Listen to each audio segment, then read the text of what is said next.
terrible about watching for chat during meetings. So anyway, I'm just going to give you a short overview of the various library help modules.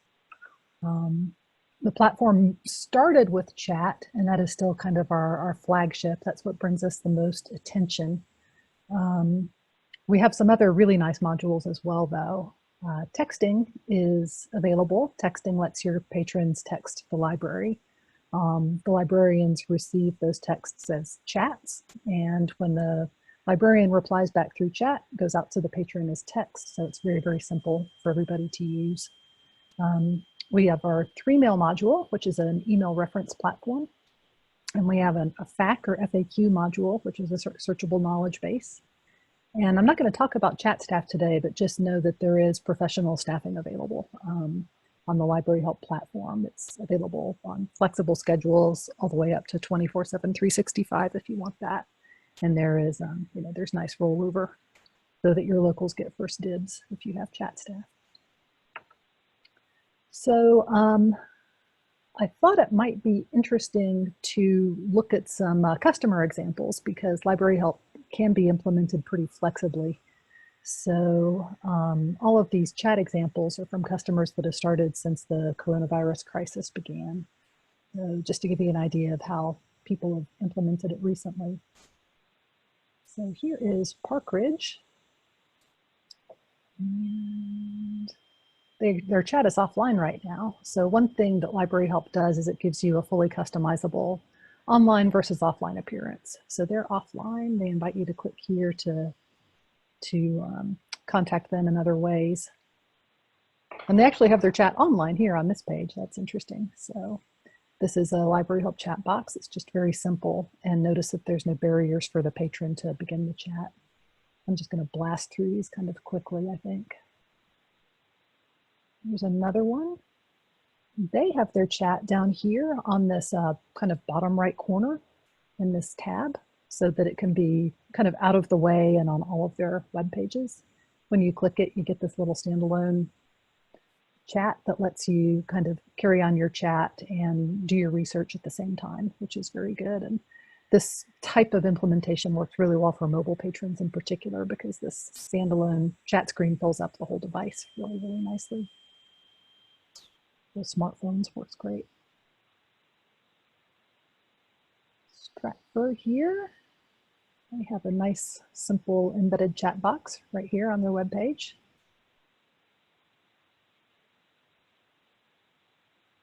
City of Portsmouth. They have these chat bubbles down in the bottom right. And again, that stays consistently in place as you navigate on their site. You click, you get the standalone chat box.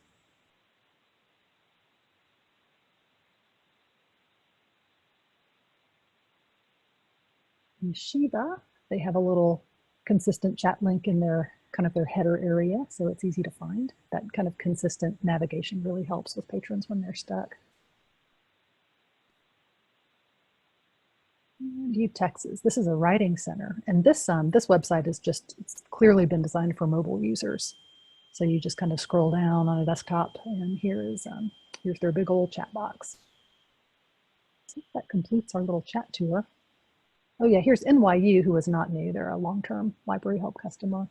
But I wanted to show you their lovely customized chat integration here. They have a tab that raises and lowers. And it's also integrated really nicely into their Primo instance.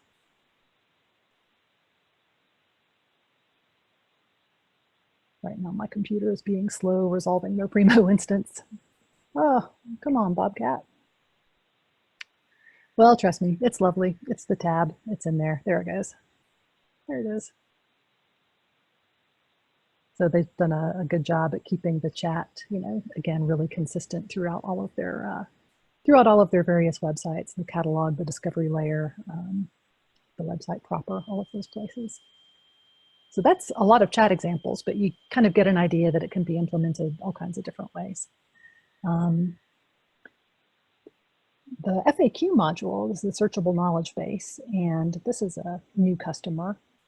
if you sign up for a trial, we go ahead and design you an FAQ site to match your regular library site, so you can kind of concentrate on the content in your FAQ as opposed to worrying about CSS templates quite so much.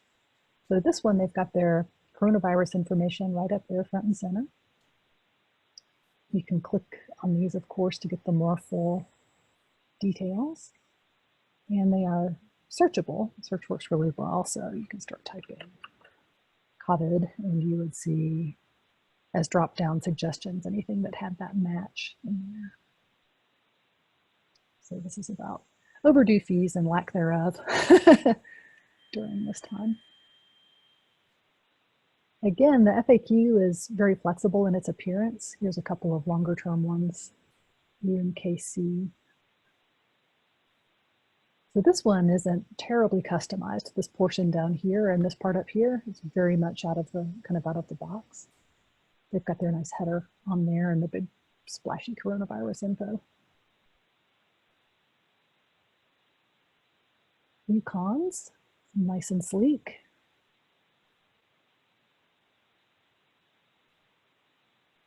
And finally, Louisville. Louisville's is very minimalistic. They don't show the answer previews on their main screen for browsing. And then their tag cloud is just nice and neat and alphabetical. So I really like this one. It's so clean. Okay, moving ahead. This is just screenshots of a Wisconsin library. I thought that was neat. Showing how they have implemented chat. So over here on the right, this is how it looks when their chat service is online. You can see the red chat bubbles. And here is how it looks when it's offline. It says chat is offline, email us with an envelope in the same location. And they've been doing a really nice job of advertising their new chat service on their kind of their little carousel display on the main library page. So that was all the guest, the patron side. The librarian side, we have a nice web-based client for staffing the chat service. Here's a couple of screenshots showing some of the customizations that are available. So this is two screenshots side by side. This one here on the left just has a little bit more white space. Some people really like that. They find it kind of relaxing. These are two chats that are going on right now. All of the action buttons like transfer and send file and those things. There's group chat for staff down at the bottom. That's optional. And on the right-hand side is the same exact setup. So two chats, the same chats even, just with a more compact display so that you can get more text on the screen at one time. So you can see these are just simple lines of text as opposed to over here where you have kind of a speech bubble layout. And this is a screenshot of another layout option.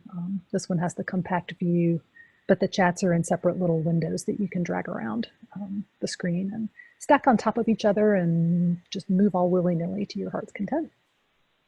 The web client is really nice. It's got good customizations on sound alerts and desktop alerts and all kinds of things. So texting is an optional add-on. It's very inexpensive. There's not a lot of markup on it. Most of our customers get through a full year on $50 of texting balance. Some of them go, over that, of course. It's usage based. I already outlined earlier how it works, but the guests just text in from their phone. The librarians receive them as chats, and they can tell that they're texts. They get a little character countdown to help them keep their responses relatively short. And if you don't have 24/7 staffing, it has very good offline message handling. So the guest will receive a little auto reply if you're offline on the texting service, just to tell them that you're going to reply when you're next available. And that can have a link to your hours if you want to do something like that. 3Mail is our simple shared mailbox system. This is really ideal if you have more than one person that needs to cover, patron emails at a time, because they can collaborate, they can see each other's answers, and answers are not siloed in any individual's mailbox. So it's truly for sharing. has too many nice features to get into. We use 3mail for all of our library help support, message templates and signatures and replies and tags and all sorts of great things. So let me just show you, I think I've got some screenshots in here. This is our support box. You can see here's a message tagged for Pam, that's me, about Taco Tuesday. Here's one that's tagged for my colleague Amy. Here's some support about buddy groups for me. So, you know, it's just a nice, simple, sleek email reference system. Here's a screenshot of inserting a template. A template is used when you have a question that tends to come up recurringly and you don't want to have to compose it or search for one that you already sent. You can just make a little template and then customize it as needed for the current situation to save yourself a lot of work and typing. And here is inserting a message template. This template is about our Ask a Librarian app, which is a free app that anybody can use.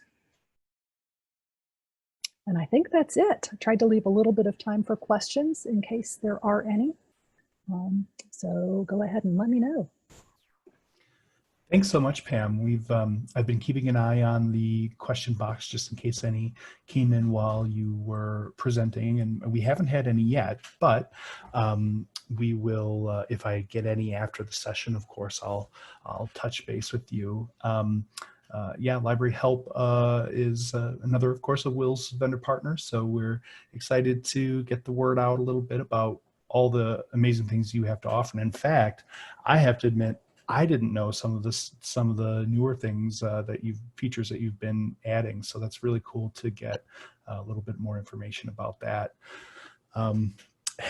Just an interest, just a question. Have you seen or been getting more inquiries or interest since so many libraries have had to close their doors and offer services remotely? Have you seen an uptick in that kind of stuff? We have. It's had a really enormous impact on our day-to-day workflows. I think we're up to about 275 new trials since the start of this. Wow. So yeah, but we've been doing a lot of customer support with onboarding new libraries really rapidly. A lot of our current customers that we've had for years have been really expanding their services, even to other departments on campus, lots of writing centers and even IT help desks, that kind of stuff, giving Library Help a trial. Oh, wow. That's not something I had even considered, but that's a really great Yeah, so we have a super generous trial program. It's 3 months for free with no feature limitations. So yeah, so we've been getting a lot of people taking advantage of that, and a lot of them are converting into subscriptions. So that's been nice for us too. That's great. It's really great to hear, and I can say I do know that the pricing is very reasonable in and of itself. So it's of course, I always want to promote all of our vendor partners, but Library Help is one that I know they've got a great product and a really great price. So for all of you who are in the session now or watching the recording, please feel free to reach out to me or to Pam or to Sarah Gold at Will's, and we can talk about what we can do to get you set up with one of those, as Pam said, super generous trial periods to really take the thing out for a test drive on your own. Thanks again, Pam, so much for joining us and for giving us your time today. You are very welcome. Thank you, Jeff. We appreciate the opportunity.